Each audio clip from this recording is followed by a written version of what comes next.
कल मैं आना तो था लेकिन मैं नहीं आ पाया, क्योंकि कल मैं बांके बिहारी जी के मंदिर में सेवा में अंदर ठाकुर जी की था।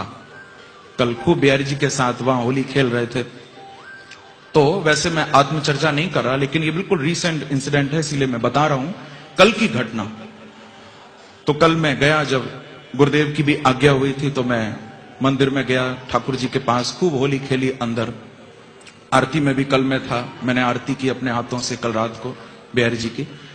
तो आरती के बाद ठाकुर जी को जब बाहर से हम लोग अंदर गर्भगृह में लेकर गए तो ठाकुर जी का सब श्रृंगार उतारा और सुंदर चंदन के शैया पर बिहारी जी को शयन कराया। आप सुनिए गौर से, बांके बिहारी जी को हाथों से मैंने शयन कराया।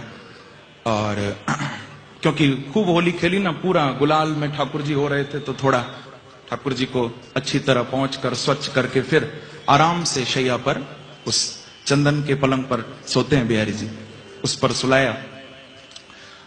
तो जब मैं चरण दबा रहा था तो वहां पर नियम है कि ठाकुर जी को सुलाते समय भी और जब उठाते हैं तो इत्र से मालिश होती है बिहारी जी की, आप लोगों को मालूम होगा। तो मैं अपने साथ ही अपनी माला झोली में ही इत्र की शीशी लेकर गया था, क्योंकि जाते हैं मालिश करते हैं बिहारी जी की। तो वो मैं चरण दबा रहा था, चरणों में बैठा प्रभु के, तो मैंने अपनी शीशी निकाली कि मैं ठाकुर जी को इत्र लगाऊं, मालिश करूं थोड़ी सी। वहां पर मालिश की बड़ी महिमा है प्रभु को। हम लोग हाथों में अंगूठियां भी नहीं पहनते, इसका भाव भी यही है कि ठाकुर जी को मालिश करते समय कहीं उससे कोई आघात न हो, प्रभु को कोई कष्ट न हो। तो जब मैंने वो शीशी निकाली, इत्र हाथ में लिया, तो देखा वो इत्र केसर का था। वो केसर का इत्र था, मैंने ही मंगवाया था। लेकिन अब तो केसर का समय नहीं है, जब बहुत ठंड पड़ रही होती है तब केसर का इत्र बिहारी जी को लगता है, केसर का, हिना का।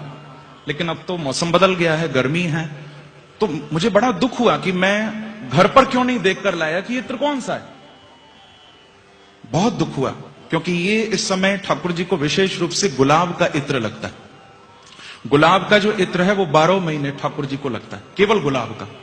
बाकी फिर गर्मियों में तो खस का लगता है, मिट्टी का भी इत्र होता है, ब्रजरज से बनता है, कई तरह के इत्र गर्मियों में लगते हैं, लेकिन केसर नहीं लगाया जाता।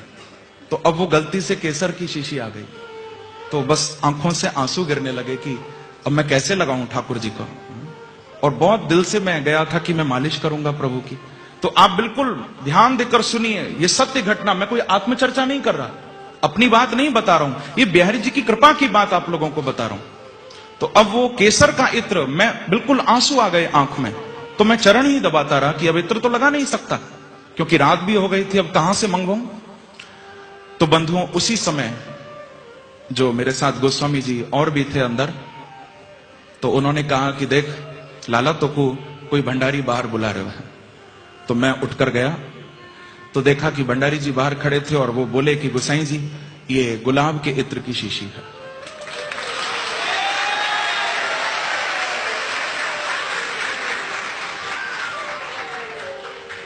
मैंने कहा कि ये आप कहां से लाए? तो वो बोले कि ये गुलाब के इत्र की शीशी आपने नहीं मंगाई। मैंने कहा मैंने तो नहीं मंगाई। तो कहा कि बाहर एक लड़का अभी अभी आया और उसने आकर कहा कि अंदर जो गोस्वामी जी हैं, मैं उनके भजन सुनता हूं, मैं उनकी कथा सुनता हूं, मुझे बहुत अच्छे लगते हैं उनके भजन, उनकी कथा, और उन्होंने मेरे से गुलाब के इत्र की शीशी मंगाई है, तो आप ये गोस्वामी जी को दे दो अंदर। तो उस भंडारी ने मेरे हाथ में वो गुलाब के इत्र की शीशी दी और वो चला गया। मैंने उसको आवाज लगाकर कहा कि मुझे बताओ वो लड़का कौन है, कौन लेकर आया, क्योंकि मैं बिल्कुल हैरान हो गया। उन्होंने कहा वो बाहर ही खड़ा है, मैं भी बुलाता हूं, बहुत देर से खड़ा है। वो बाहर गए और थोड़ी देर बाद आकर बोले कि महाराज वो तो बाहर है ही नहीं, कहां गए?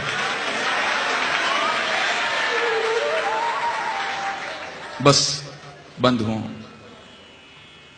कंपन हो गया पूरे शरीर में अचानक, देखो। और वो कह रहे हैं कि मैंने मंगाई है, जबकि मैंने किसी को भेजा नहीं, मैंने मंगवाई नहीं। बस फिर ठाकुर जी की उसी इत्र से गुलाब के मैंने कल रात को मालिश की बांके बिहारी जी की, और मालिश तो जो हुई सो हुई, लेकिन मैं बहुत रोया कल प्रभु के चरणों में। तो हम लोग यहाँ पर उस प्रेम के पर्व को मनाने के लिए आए हैं। किसी भक्त ने तो भगवान को कहा कि प्रभु मैं आपके पास आया हूं, अब आप जो चाहे सो करो। तो भगवान क्या बोले? उसने कहा कि कौन है तू? उसने कहा कि कौन है तू? मैंने कहा हसरत तेरी। उसने कहा कि कौन है तू? मैंने कहा हसरत तेरी। उसने कहा कि तकता है क्या? मैंने कहा सूरत तेरी। उसने कहा कि कौन है? मैंने कहा हसरत, यानी तुझे पाने की चाह। उसने कहा कि कौन है? मैंने कहा हसरत तेरी। उसने कहा तकता है क्या?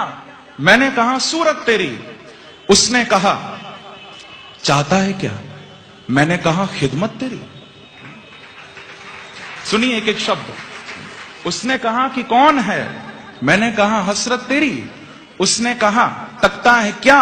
मैंने कहा सूरत तेरी। उसने कहा चाहता है क्या? मैंने कहा खिदमत तेरी। उसने कहा पछताएगा। मैंने कहा किस्मत मेरी।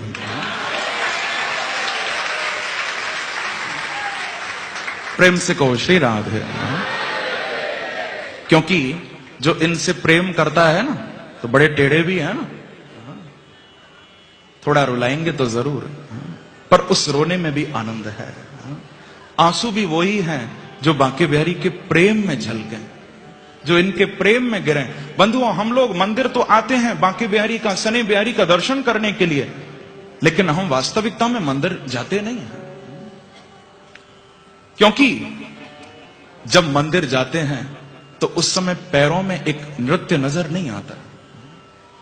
जब मंदिर के लिए कदम आगे बढ़े तो एक नर्तन होना चाहिए पैरों में, वो नजर नहीं आता। जब ठाकुर जी के सामने खड़े होते हैं तो हाथ तो जुड़ते हैं हमारे, लेकिन दिल नहीं जुड़ता।